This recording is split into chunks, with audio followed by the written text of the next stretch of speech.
मंत्री नव दास हत्या को कि पुरुची 1 वर्ष तेबे सुरक्षा दृष्टि हत्याकारी अभियुक्त गोपाल दास को चौद्वार मंडल कारागार को स्थानांतर करा जायथिला। तेबे प्रथमे चौद्वार मंडल कारागार रे 3 नंबर सेल हत्याकारी अभियुक्त गोपाल को सुरक्षा दृष्टि रखा जायथिला। 24 घंटा सीसीटीवी नजर रे 4 जन वार्डर शिफ्ट वाइज गोपाल दास पर नजर रखिथिले।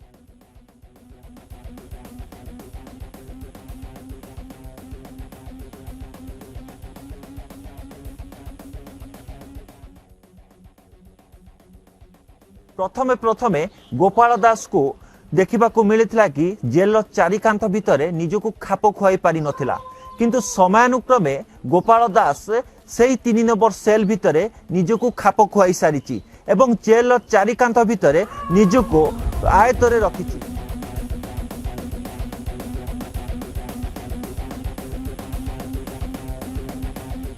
जोपरी भाव में मझे गणमाध्यम चर्चा होता कि गोपाल दास मानसिक स्थिति खराब थिला एवं से भली किछि स्थिति नाही बोली जहाँ जेल सुपरिटेडेंट मध्य प्रतिक्रिया देइचंती। कारण गोपाल दास स्थिति एबे स्वाभाविक रही एवं अन्य कैदी सहित ठीक भाव में वार्तालाप करुच्ची एवं जेल मानुआल जहाँ रही खाद्यर से मानुआल अनुजाई खाद्य ग्रहण करुच्ची। निहाती भाव में अपेक्षा रहिबो केबे नव दास को हत्या को जो रहस्यर उन्मोचन हब एवं जो घटना कहीं नव दास को हत्या करिथिला अभियुक्त हत्याकारी गोपाल दास ताहा पुरु मध्य परदा हटिबो।